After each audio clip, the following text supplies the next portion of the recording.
메시지 성경 누가복음 20장을 간략히 살펴보겠습니다. 이 장에서 예수님은 권위에 대한 질문을 받으십니다. 종교 지도자들이 예수님의 권위가 어디에서 오는지를 묻지만 예수님은 그들의 의도를 간파하시고 요한의 세례에 대해 질문하심으로 반문하십니다. 이어지는 포도원 농부의 비유에서는 하나님의 심판과 구원의 계획을 드러내시며 교만하고 불순종하는 자들에 대한 경고를 주십니다.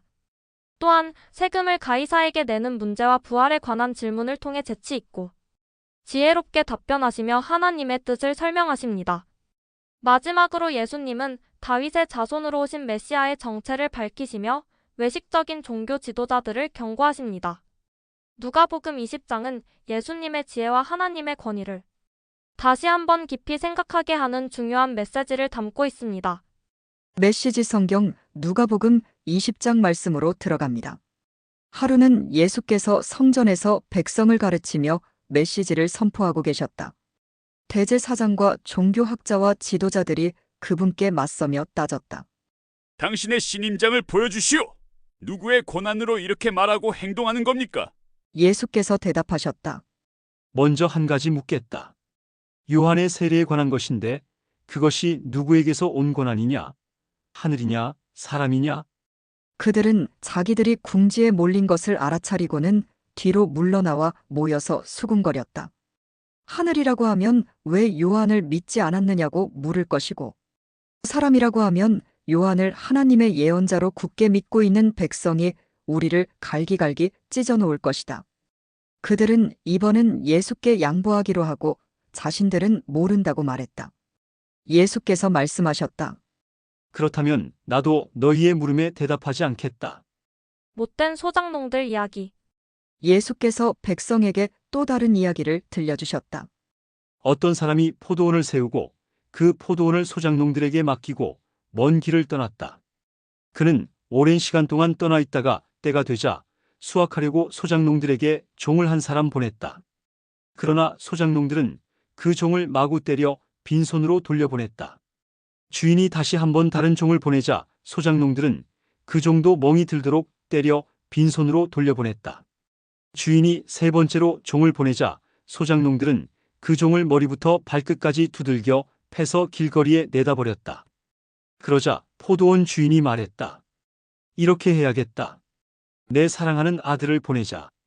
저들이 내 아들만큼은 존중하겠지. 그러나 아들이 오는 것을 본 소작농들은 재빨리 머리를 맞대고 의논했다. 지금이 기회다. 이자는 상속자다.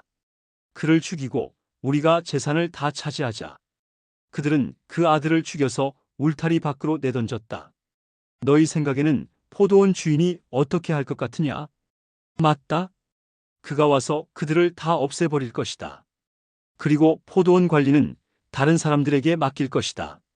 듣고 있던 사람들이 말했다. 아닙니다. 그렇게 하면 안 됩니다. 그러나 예수께서는 물러서지 않으셨다. 그렇다면 너희는 이 말씀이 왜 기록되었다고 생각하느냐? 석공들이 내버린 돌이 이제 모퉁이 돌이 되었다.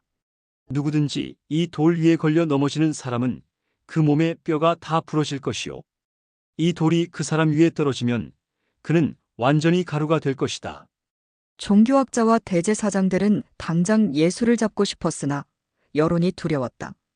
그들은 그분의 이야기가 자기들을 두고 한 것임을 알았다. 황제의 것, 하나님의 것. 예수를 잡을 기회를 노리던 그들은 정탐꾼들을 보내어 짐짓정당한 질문을 던지는 사람인 양 행세하게 했다. 그들은 그분을 속여서 율법에 저촉될 만한 발언을 하게 만들 속셈이었다. 그래서 예수께 물었다. 선생님, 우리가 알기로 당신은 솔직하고 정직하게 가르치며 아무에게도 비위를 맞추지 않고 하나님의 도를 정확히 가르칩니다. 그러니 우리한테 말해 주십시오. 황제에게 세금을 내는 것이 법에 맞습니까? 맞지 않습니까? 예수께서 그들의 의도를 아시고 이렇게 말씀하셨다. 동전 하나를 내게 보여라. 여기 새겨진 얼굴이 누구 얼굴이냐? 그리고 뭐라고 써 있느냐? 황제입니다. 그들이 말했다. 예수께서 말씀하셨다. 그렇다면 황제의 것은 황제에게 주고 하나님의 것은 하나님께 드려라. 아무리 애를 써보아도 그들은 예수께 죄를 뒤집어 씌울 만한 발언을 유도해낼 수 없었다. 그분의 대답은 그들의 허를 찔렀고 그들의 말문을 막아버렸다. 부활에 관한 가르침. 부활의 가능성을 일절 부인하는 유대교 분파인 사두개파 사람 몇이 다가와서 물었다. 선생님, 모세는 기록하기를 남자가 자식 없이 아내를 두고 죽으면 그 동생이 형수와 결혼해서 자식을 낳아줄 의무가 있다고 했습니다. 한 번은 7 형제가 있었습니다. 마지가 결혼했는데 자식 없이 죽었습니다. 둘째가 형수와 결혼했으나 죽었고 셋째도 그러했습니다.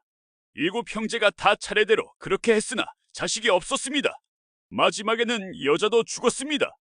그렇다면 부활 때 그 여자는 누구의 아내가 됩니까? 7 형제가 다 그 여자와 결혼했습니다. 예수께서 말씀하셨다.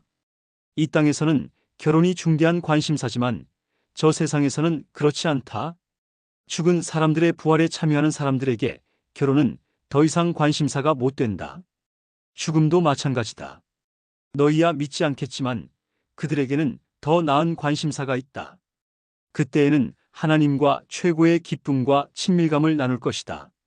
모세도 불붙은 떨기나무 앞에서 부활에 관해 외치기를 아브라함의 하나님, 이삭의 하나님, 야곱의 하나님이라고 했다. 하나님은 죽은 자의 하나님이 아니라 산 자의 하나님이시다. 그분께는 모두가 살아있다. 몇몇 종교학자들이 말했다. 선생님, 훌륭한 답입니다. 한동안 아무도 그분께 묻는 사람이 없었다. 그 후에 예수께서 그들에게 물으셨다. 어째서 사람들이 메시아를 다윗의 자손이라고 하느냐? 다윗은 시편에 분명히 말했다. 하나님께서 내 주님께 말씀하셨다. 내가 네 원수들을 내 발 아래에 둘 때까지 너는 여기 내 오른편에 앉아 있어라. 다윗이 여기서 메시아를 내 주님이라고 부르는데 메시아가 어떻게 다윗의 자손이 될 수 있느냐? 모든 사람이 듣는 가운데 예수께서 제자들에게 말씀하셨다. 종교학자들을 조심하여라. 그들은 가운을 입고 다니며 사람들의 치켜세우는 말에 우쭐하고 중요한 자리를 차지하면서 교회의 모든 행사에서 상석에 앉기를 좋아한다. 언제나 그들은 연약하고 무력한 사람들을 착취한다. 그들의 기도가 길어질수록 그들의 상태는 더 나빠진다. 마지막에 그들은 그 값을 치르게 될 것이다.